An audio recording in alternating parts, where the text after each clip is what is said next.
And one. And here we go. Okay, guys, welcome back. Today we're going to get straight into it about adoption again. And, yeah, guys, as many of you know, I'm an adopted child. And I'm the luckiest guy in the world, honest to God, because I couldn't have wished for a better family than my family right now. Honest to God. And I know it's been very hard. Like, I genuinely know it was meant to be. I've never had a problem with adoption. My parents are great. My brothers and sisters were all great, Of course, we have our problems like any other family. But, I wouldn't trade them for anyone in my life. And that's my God's honest truth. And, and I know, and if anybody's listening to me here today, that you've had a really awful, horrendous adoption experience. Sometimes it's amazing that the adoption, it can be, for instance, I tried to meet my birth parents last year, and today we're going to be talking about the adoption and what to expect before you meet the birth parents, okay? And hopefully this will help you guys, hopefully. And it can be tricky, guys. It can be really, really tricky, because even though I'm very, very happy in my life with my family and friends and where I live, everything, couldn't have wished anything better. Even though I had a horrendous experience with my birth father, as if any of you have listened to my other episode on adoption and my story, you'll know why. And it's amazing because you don't even know these people, right? You don't even know these people. And I had the horrendous experience was rejection from my birth father, right? Or feeling like a piece of crap on the side of the street. And I felt like I was one of these little losers on the street looking to get in the window. Hi, can I please have some dinner? Can I please have some dinner? I mean, it was an awful experience. Awful. There was manipulation. There was lying. It was dreadful. So, even though you don't even know these people, it can still cut you into two. I mean, in one way, that's actually what surprised me. Like, I have never met my birth father, and that's what shocked me to the core, I think, more than anything. That even though I don't know these people, the birth father side, it can still cut you to the bone, because obviously, this is I suppose, well, if you want to call it, the root of where you're born. It's such a bizarre experience. And like, some people have actually come up to me now on the street and said, hey man, I never knew you were adopted, and I'm actually adopted too. I'm like, I didn't even know they were adopted, and so I'm glad that my last episode, honest to God, I'm really glad that people can feel that they can open up to me. It feels really, really good, really does, because look, I am one of the lucky ones that it's adopted. I genuinely am. And I've heard the horror stories. Like, it was a year and a half ago when I think it was maybe a year and a half ago. Yeah, it was just over a year and a half ago when I was first contacted back from the adoption agency. So this phone call was in the middle of the summer, and this guy called me. Hi, my name is so-and-so, and I'm from the adoption agency. I went, oh, holy shit, right? It was a shock to my system, because it took 3.5 years to get to that. Right? The waiting list can be up to 3.5 years. In fact, I spoke to a guy only yesterday about the adoption, and he said it's up to about 4 years now. It's fucking crazy. And if anybody's living in Ireland, and if you are adopted, I'm sure you know the new news that actually now they've opened the records on adoption, where you can now find out all the information you need to of your birth parents, or I think even the other way around, your birth parents can actually find out information about you now. Right, so everything's actually open now, which is like, that's one shock to the system, I think, really, for people in this situation. Now, my phone call 3.5 years ago was before all this these new rules, where they just opened everything up. So anyway, 3.5 years later, I get the phone call. He goes, yeah, I'm from the agency, right? So we're up to here, and he says, yeah. So anyway, I know it's been a while, and you obviously looking to meet them. And I said, well, geez, like, I don't really know. And like, I'm really lucky, guys, where even in that 3.5 years, right, I would say, honest to God, I probably thought about the the the the application going in about 3 or 4 times. And that was only because people actually brought up adoption, or there was an ad on TV, or there was a program on TV for adoption, right? Like, and I wasn't sitting there going, oh, I wondered, because you have to mail your letter in, or you can obviously drop it up to their office. But as far as I remember, I just sent it in the post, right? And I'm so lucky that I wasn't even going, oh, I wonder now, did it go down the back of their table, and they haven't never seen it, and what's going on? Like, I didn't even chase up on it. I didn't even ask. Like, I do remember my sister, she did say, well, so did you send in your application? I went, yeah, that's right, yeah, I did, yeah. And she said, well, have you heard anything about it? I said, well, I don't know. She goes, well, yeah, it can take a while, but you're probably better off to actually just give them a call just to make sure they got it. I went, oh, yeah, that's true. Good point. And I actually didn't even bother. I was like, oh, fuck it, who cares?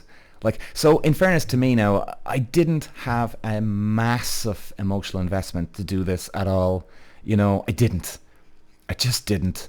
But it was weird then, because then, when it all turned around, when 3.5 years later, I get, again, like I'm saying, thought about it for about 3 or 4 times in that 3.5 years.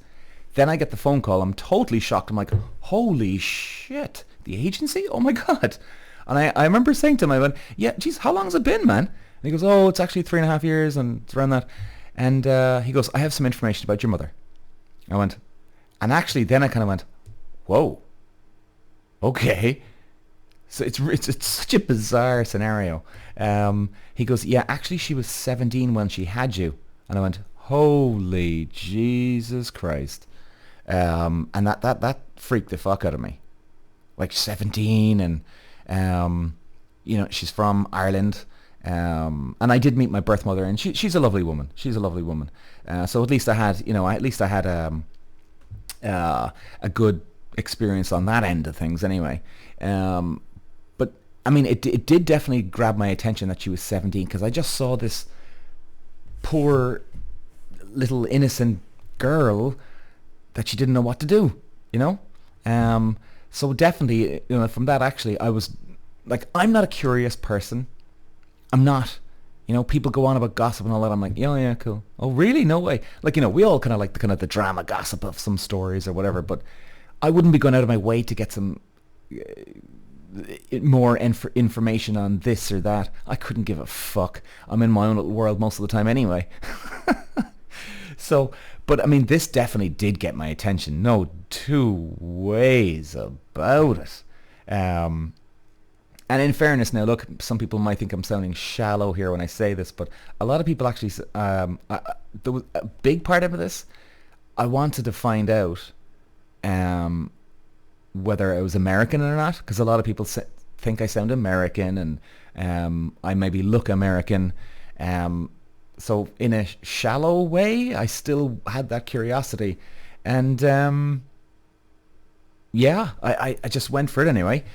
So, guys, I want to, if you are at the start of this process of you've made contact with the agency, or they've made contact with you, or you're just about to send in your application, right? So what happens is, after when they do actually end up calling you, what happens now is then they'll probably ask you to come into their office and meet. So that's what I did. So I went in to meet the guy in the agency, and like, to be honest with you, the guys in the agency, I think they're trained to do this, right? Now, it might overwhelm you at the start, because they give you a lot of the horror stories, right? Like, they'll tell you stories of, oh, well, look, some kids want to meet their birth parents and they've had it all their life, and but sometimes then it doesn't work out, where the parents want nothing to do with the child, or vice versa. The child doesn't want anything to fucking to do with the parents, right? Or like, all they want to do is just sort of meet them once and, okay, good luck, bye, go away from me, sort of attitude. So, like, you're hearing all these horrific stories, and I've heard worse now. So, and I even turned to the guy and I said, look, hey, are you preparing me for this? Like, or, is this part of the, the thing, you know. He goes, oh, Peter, look, I have to tell you these stories. I have to tell you these stories. You have to some degree, be prepared for what's about to come. And like, I even got a bit paranoid. I was like, what, do you know something already? He goes, no. And we actually had a bit of a laugh over it because he could see me kind of going, whoa, Jesus Christ, what the fuck? You know? So he goes, no, but I just want you to be prepared. And I said, well, Jesus, man, I don't think anything's going to prepare me for anything, like whatever comes out these gates. Now, in a way, it didn't affect me either because I have my family anyway. You know? Like, to me, my mum and dad gave birth to me. Not my birth parents. Forget about them. They like, in my head, they did not give birth to me. My parents, as we have right now, they gave birth to me. You know, I'm that close to them. Now, you know, I've had some problems with my father every now and then, but sure, whatever. You know, it's no big deal. And that hasn't been for a long time either. It's just more like, yeah, problems every now and then, here and there, you know. And of course, you can have a fight with your mother or your sister, your brother, you know, but nothing out of nothing to cry about, to be honest. Nothing really. When I look back on a lot of it now. So anyway, so I always had that security blanket, I suppose you'd kind of call it, where it didn't really matter, right? Which is a lovely thing to have. A lovely thing to have. Now, I would definitely recommend to anybody that's out there that's listening to this and you're adopted and you're about to do this, first of all, if you're trying to fill up, we'll call it a pothole in your life, right? If you're going to try and do this to try and actually fill a void, fill a pothole, right? So everything's going to be better. I can't recommend that you don't do it, but I would suggest that you don't do it. You go to therapy. Right? Now, of course, you know, maybe you should go and do it anyway, right? Should I have done it? Well, I mean, it did hurt with the birth father side of things, but, I mean, it was nice. Like, I would like a nice, would you call it, this sounds probably weird, but I'd like a nice casual relationship.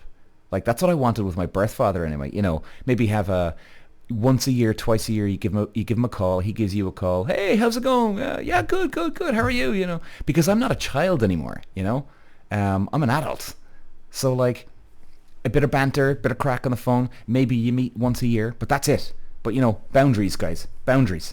You're not my parents. You're not my family. You're not my parents. I have my family over here, right? So I think, guys, you know, if you want to go ahead with it. This is my recommendation. Go ahead with it. Absolutely. But if you are trying to fill a void, fill a problem in your life, get to therapy instantly. Okay? Because this is not going to solve your problems. Now, maybe some people have an identity crisis. Okay, I can understand that one. But if it's deeper than that, get to therapy.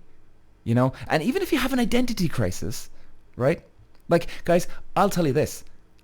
I had an identity crisis, not because of adoption, because of my racing career. I was, don't know, many of you might know or may not know. I was a professional race car driver for 14 years. And I was born that I was going to be the next Formula One world champion. That's what I thought. You know, you're a kid. What the fuck else do you know, right? You don't know about responsibilities, okay? But the point is this. The racing ended, lack of sponsorship, etc., etc. And I have struggled for years because all I got trapped in was a world of beating other people, okay? I mean, it's ego-based. It's, in a way, racing is fantasy land. Like boxing, like MMA, UFC, like motor racing, what else do we have? Like wall climbing in the Olympics, running against the Olympics, right? That's all, in a way, guys, it's fucking fantasy land. Because it's all about beating other people, right? Which is definitely a huge important part in our lives, right? But it's not fucking everything. You know, what about gratitude? What about caring for other people? What about working with other people? You know, dealing with huge, tremendous loss in your life. I mean, fucking hell. It's just one area of your life. right? So I struggle with identity crisis because of that. I came from a world of winning, destroying your enemy, destroying them, where you want to rip their heads off and shove it into the puddles on the street. That's how crazy it can get, right? So I struggled for years to figure out who the fuck I was. And the adoption stuff certainly did not give me that. I can tell you that right now. It did not give me that. I had to go, maybe this sounds corny, I had to travel inwards. And most people don't want to. And believe me, I know it can be a scary thing. I like doing that, but even still I can get put off because you're not with it at the moment. You're going through other stuff, and it can be a fucking frightening thing looking inside yourself, seeing and admitting to yourself what you're afraid of, what you're not afraid of. Are you lazy? Are you just stupid at things? Right? Or you're brilliant at things, or you're motivated, whatever it is, right? But it did not give me the missing link to my identity. Okay? So please, guys, if you are struggling with an identity crisis, go to therapy. You need to ask the therapist, I need to know who I am, right? Because even if you were not adopted, right, you can still have an identity crisis. Like, I know a guy, and I'm not going to mention his name, of course, and he's not adopted, but yet both his parents are alcoholics. Okay? Now, do you think that he might be struggling with an identity crisis, right? Does being adopted or not being adopted, does that fill all in everything, the missing link in your life? Bollocks, it does. You need to travel inward, right? Like, this guy is not an alcoholic, but yet his parents were. So I've no doubt he was been struggling for years trying to figure out who the hell he was. Oh God, do I have that gene in me, or this or that? No doubt. Now, maybe he is an alcoholic now at this stage. I don't know, but not that I know of. Right? So he figured out himself, I think, to a degree, I hope. But, the point is this. Your parents might be one thing, but you could be the complete opposite of them. Right? So it doesn't give you the identity crisis. You have to look at yourself, not your parents or your birth parents or whoever. Right? Because you can be totally different than them. So, guys, okay, let's go back to the actual story here. Like, so, the guy in the agency was giving me all the warnings, and, and it was, there was moments where I was getting anxious because, again, I was just hearing so many of these horrific stories. I was like, Jesus, do I even want to do this now at this stage? Fucking hell. So anyway, so when I got to the stage of meeting my birth parent, let's go with my birth mother, right? When I met her, I even went up to, where did I go again? Galway, I think? Was it Galway? And I'm based in Cork. And you know what? I wasn't even nervous. I wasn't even anxious. I think I did meet my mother the day beforehand, and I did feel a bit awkward. I was like, oh, will I just go now? Like, I didn't actually tell my mum before I went to meet my birth mother, right? Because why? I didn't actually tell anybody except for my sister. But I only told my sister about a month before that, because I was thinking, well, look, I'll need some company. And then actually a couple of weeks beforehand, I went, actually, do you know what? Fuck this. I don't want my sister here. I don't want anybody here, and I don't want anybody calling me afterwards. I just want to process the day, see how I feel afterwards, and just worry about it then, and you know what I mean, or don't worry about it. So that's why I didn't tell anybody, except for my sister. But look, I didn't know that I wanted to do that at that stage. So when I got there, wasn't nervous.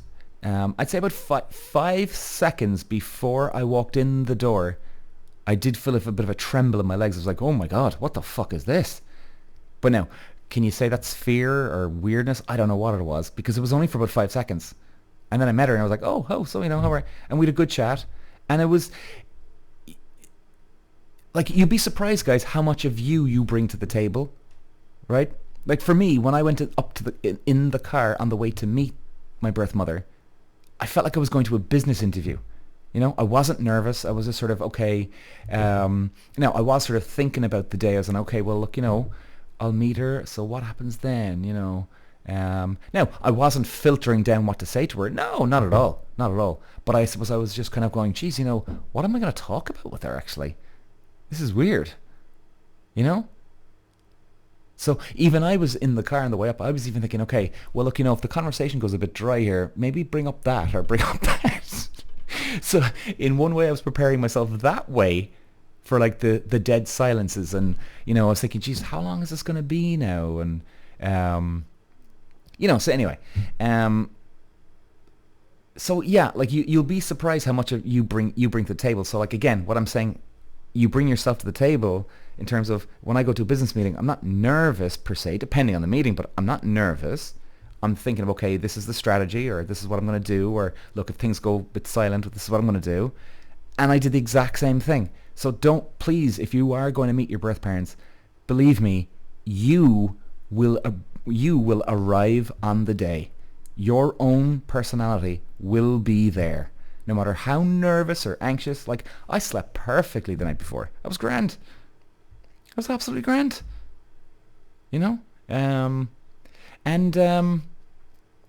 So like when I met her, we had a good chat. We met for 2 hours, and now this was definitely one of the weirdest things I've ever had in my life, though.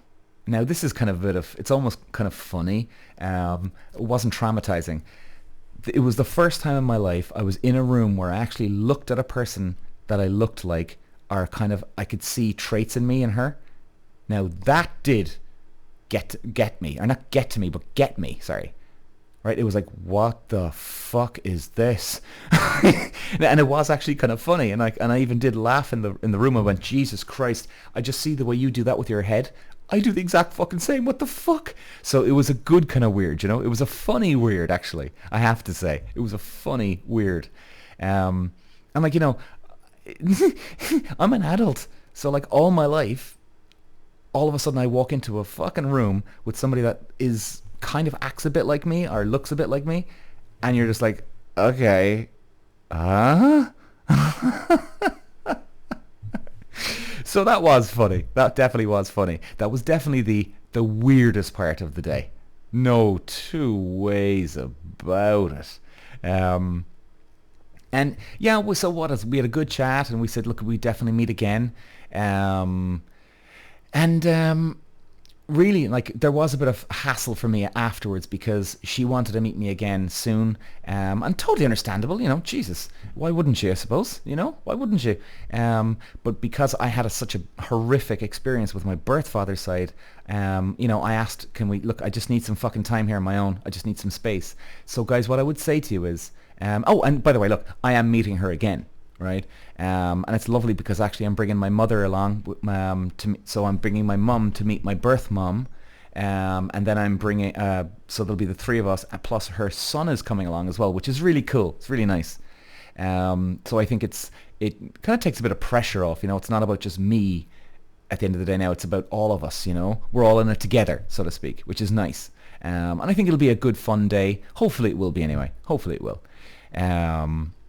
But what I would say, guys, is, I was so after you meet your birth mother or father, depending on what happens, right? If they never want to see you again, or you never want to see them again, or they want to see you all the time, or you want to see all the time, no matter what scenario you get yourself into with them, after you meet them, please, for your own sake, be unbelievably, brutally upfront and honest. Okay? Now, will I go into it? Look, there was one stage where I was even going to pull the whole fucking plug on about meeting my birth mother again. Okay? And, well, the birth father too. I mean, I never met him. But I was going to literally go, oh, you know what? Fuck all this. I'm done with this crap. Right? And I even said it to my birth mother. Okay? I even said it to her. I had to be brutally upfront and honest, and that's exactly what I've been doing all the way through. Right now, it's good to look. We're meeting up again, so that things are okay now, and it's grand. It's grand. And also, guys, just be brutally. Two things before I go. Number one, be brutally upfront and honest. If you want to see them again, or you don't want to see them again, you got to come clean, face the fear. Okay, and remember, guys, no matter what age you are, you don't owe them you don't owe them shit. Now, you might feel that way. I don't know. And maybe I feel that way, and to some degree, I'm still trying to work it out too in my head to some different things, It's not terrorizing me. So that's why I'm saying, I have a good life and happy. It's not terrorizing me, but you kind of think about it sometimes, and you're sort of processing things as well, right? Because for about 3 or 4 months, I was a mess after the birth father experience, an absolute mess. Well, it was short lived, 3 or 4 months, and I was starting to pick myself back up again. It was okay, But guys, I would just say that be brutally upfront and honest with the birth father or birth mother, and remember, you have a life already. You've managed to go this far without them. Okay, you're gonna be okay.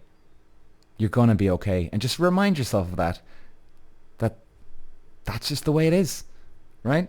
And if people are struggling, and if you're judging yourself that you're adopted, well, look at all the other kids out there that have that have got fucked up parents, like the guy I was just saying about a minute ago. He's got two parents that are fucking alcoholics, right? Can you imagine that? Can you imagine that?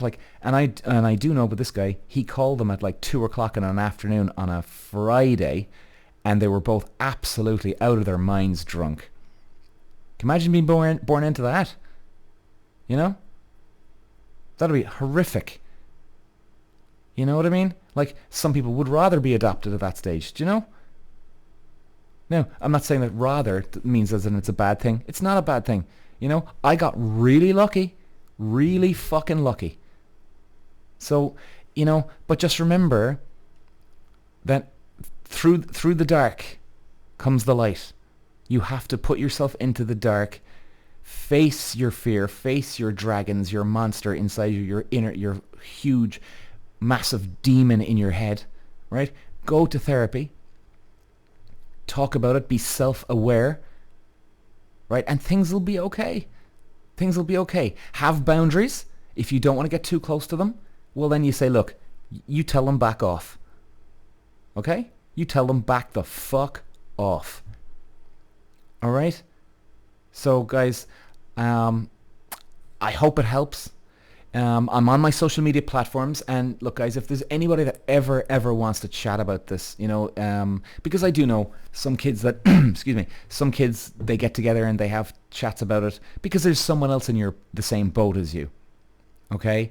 And look, what we'll do is we're going to talk about adoption again more on the podcast. But if you do have any questions, guys, or you want to address something, please contact me. I'll even give out the email right now, peter@activityport.com. Email me.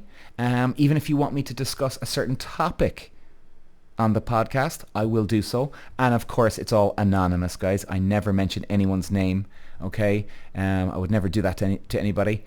And yeah, guys, listen, reach out to me if you need to. I hope this does help, the introduction. Main thing to remember, no matter what comes out of the gates before you meet your birth father or mother in the flesh, this is like D-Day, right? Imagine D-Day back in World War II. The guys are in those, I can't remember the name, the metal boxes, right? They're going up onto the beach, and the doors are up, right? They have no idea if they're going to be gunned down when those doors come down, when they're trying to run onto the beach. They've no idea what's going to happen. They could get away. They could get up the beach, live, not a scratch on them, or they could be gunned down and dead within 2 seconds. It's kind of like that, guys, right? I know that might sound scary, but this, meeting your birth father, mother for the very first time, is the emotional D-Day. You've no idea what's going to come out of the gates. There's no preparation in the world. I know the agencies will try and prepare you. Nope. Throw all that shit out the window, because that ain't going to prepare you for anything. Okay? Nothing. So I get what they're trying to do. They're trying to help you. Now, maybe I'm wrong on that. Maybe does it help a little bit? I don't think so. I don't think so. But look, I could be wrong on that. But I can tell you this. No matter what happens, whatever comes out of those gates, if it is a horrific experience, even if it helps a tiny bit, it ain't gonna help for what's about to come. And you know what? You might be down and out for about 3 or 4 months. In fact, now that I try and think about it, it mightn't even been a 3 or 4 months for me. I'm not even sure. It was around that. Right? So now, would I say I'm over it? I think I am. Maybe I'm, and you know what? I'm very open and honest, guys. Honest. No, actually, maybe, you know what? I'm almost over it. But you know what? I got back to like 85, 90% of me quickly. Right? And believe me, guys, if you're at 80, 90%, you're doing all right. You're grand, you know? And the rest of it is just processing the information and just sort of seeing, okay, where am I at with this? Or what happens now? You know? Yeah, yeah, guys, you're gonna be okay. All right? So, guys, I hope you enjoyed this. I hope it was informational. It was useful. And like I said, if you ever want to contact me, please do it anytime. Thanks for listening, guys. Love you. Talk to you soon.